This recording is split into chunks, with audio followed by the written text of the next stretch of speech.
All right, thank you so much, Bob. Well, developing this morning, we're learning some new details following the fire at Notre Dame Cathedral in Paris. Here's some footage showing an up-close look at the fire. This morning, we now know that the fire is completely out. However, the spire, as we saw, it fell yesterday. It is gone, and the roof is also nearly gone. And joining us right now to talk about the historical significance of the church is Dr. Amelia Lyons. She's an associate professor of French history at UCF. She has also been to Notre Dame many, many times. Thank you for being with us this morning. Thank you. It's a terrible reason to be here, but glad to be here. Take me back to yesterday when you first heard the news. What were you going through?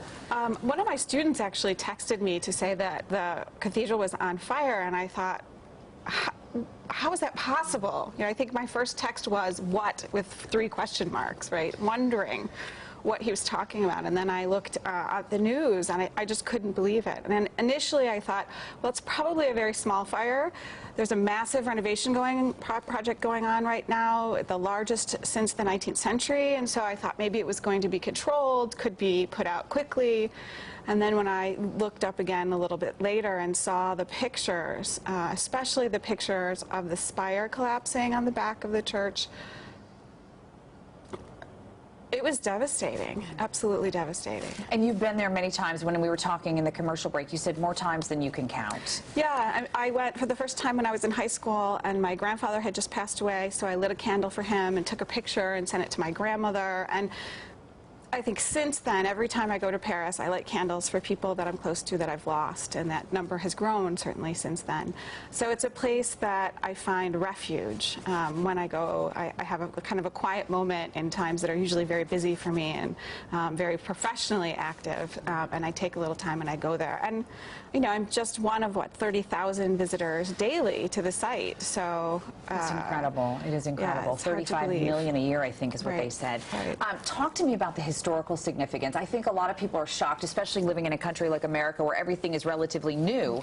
I mean, this cathedral is 856 years old. It's incredible. It is, and it took over 100 years to build. It started in the 12th century, doesn't finish until the 14th century.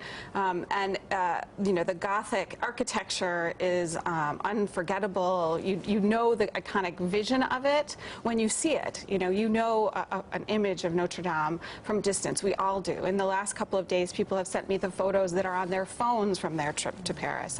My aunt and my uncle were there yesterday, saw it in the morning, and then went on as part of their group trip to another city before, of course, the fire had begun. And historically, it has survived so much, right? Probably the most damage it ever sustained was during the French Revolution. Much of the church was destroyed during the French Revolution. Certainly the spire that we saw collapse yesterday is from the 19th century, from renovations that took place then. And luckily, it seems, from what we're hearing, most of the damage is from the 19th century renovations and not from the original 12th century structure. I imagine you were relieved to hear that they were able to get many of the artifacts and relics out, that I'm sure they probably do drills, right? Knowing that at any time that this is possible. I would be surprised if they did drills, actually. I can't imagine. It's a stone structure. And so while, of course, there's the center that has a great deal of wood, not only within the church where the Stations of the Cross that go around the church, but also the roof, right? The trusses and all of that are gone now, that were wooden. Those are something that I think there's a great deal of fear about. I was really impressed and